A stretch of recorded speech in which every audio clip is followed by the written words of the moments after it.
कण कण में राम समाया है, जान सके तो जान।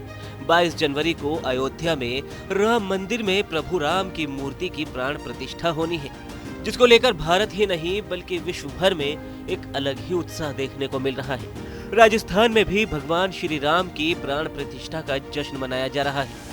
लोग अपने अपने तरीके से भगवान राम के प्रति अपनी श्रद्धा प्रकट कर रहे हैं। जयपुर के मूर्तिकार नवरत्न प्रजापति ने काम किया है। महेश नगर में रहने वाले Guinness book of world record holder मूर्तिकार नवरत्न प्रजापति अपनी मिनिएचर पेंसिल स्कल्पचर से काफी सुर्खियां बटोर रहे हैं। उन्होंने पेंसिल की नोक पर अति सूक्ष्म श्री राम की कलाकृति बनाई है। इस मूर्ति के बारे में नवरत्न ने बताया कि पेंसिल की नोक पर बनाई गई राम की कलाकृति को बनाने में करीब 5 दिन का समय लगा। इसकी लंबाई 1.3 सेंटीमीटर है और एक हाथ में धनुष को दूसरे हाथ में बाण को तराश कर भगवान श्री राम की मूर्ति इस पर बनाई गई है। जो ये पेंसिल की जो नोक पे आप ये मूर्ति देख रहे हो, ये श्री भगवान राम जी की है और इसका बनाने का जो मैं पीछे का जो उद्देश्य है कि 22 जनवरी को हमारे रामलला अयोध्या के अंदर प्राण प्रतिष्ठा की जा रही है। तो उस उपलक्ष्य में कई ऐसे कलाकार भी है, कई ऐसे वक्त भी है जो अपने स्तर पर कार्य कर रहे हैं। तो मैंने भी मन में सोचा कि क्यों नहीं अपन भी एक विशेष कार्य किया जाए। वो विशेष कार्य इसलिए था क्योंकि ये पेंसिल की नोक है। वो पेंसिल की नोक पे बनाना बड़ा मुश्किल काम होता है और जो पेंसिल की जो एक कलर होता है ना, ये भी एक सांवला जैसा कलर होता है और हमारे प्रभु श्री राम जी का ये कलर भी एक सांवला जैसा कलर था और इसको मुझे बनाने में मुझे करीबन 5 दिन का समय लगा और इसकी जो हाइट है मात्र 1.3 सेंटीमीटर है। बहुत छोटी, मतलब सबसे महीन और छोटी इसको प्रतिमा कहा जा सकता है। जी जी, इसको सूक्ष्मदर्शी अपन इसको प्रतिमा कहते हैं कि जिसमें माइक्रो लेंस का सहारा लिया जाता है। तो उस प्रकार जो माइक्रो लेंस से जो कार्य किया जाता है वो सूक्ष्मदर्शी कार्य होता है।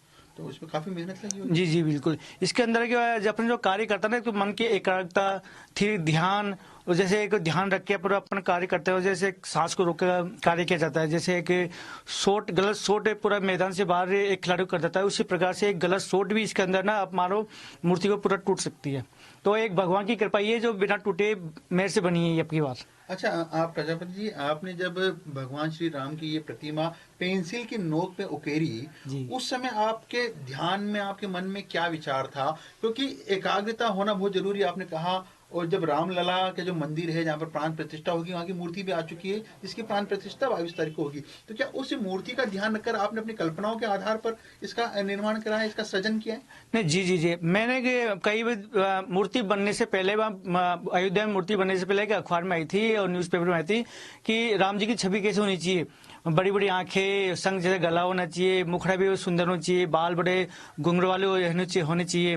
तो उस आधार को देखते हुए भी मैंने भी एक मन में छवि बनाई कि क्यों न इस प्रकार से मूर्ति बना जाए कि श्री राम प्रभु एक सुंदर सा रूप लेके और मेरी मूर्ति और पेंसिल में निखार के रूप में आए।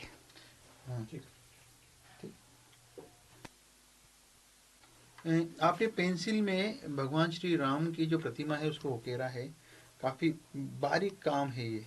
अब इसको कहाँ आप इसको रखेंगे, कहाँ देंगे, क्या मंशा है? देखो, रामलला की मूर्ति और वहाँ के जो अयोध्या में एक श्री राम जी की म्यूजियम बनाया जा रहा है। तो वहाँ पर कई ऐसे कलाकार भी, बड़ी बड़ी मूर्ति भी आएगी, यूनिक कार्य भी आए, काम करते हुए वहाँ आएंगे। तो फिर मैंने जो ये मूर्ति बनाई, तो विश्व की सबसे छोटी मूर्ति आप इसको मान सकते हो। बिल्कुल, विश्व की सबसे छोटी मूर्ति है और इसको मैं राम म्यूजियम के अंदर रखवाने के लिए वहाँ बात की जा रही है। वहाँ की जो ट्रस्ट है उसको मैं भेंट करूंगा। कितनी छोटी है ये? ये मात्र सर 1.3 mm की है, और सॉरी सेंटीमीटर की है, 1.3 सेंटीमीटर सबसे छोटी। जी मतलब आपका ये दावा? बिल्कुल बिल्कुल, मैं दावा है। और इसको यूट्यूब में मैंने सर्च किया ना, तो पेंसिल नोक पे श्री राम जी की मुझे मूर्ति कहीं पे भी दिखाई नहीं दी। उसके बाद मैंने ये प्रेरणा मैंने मिली।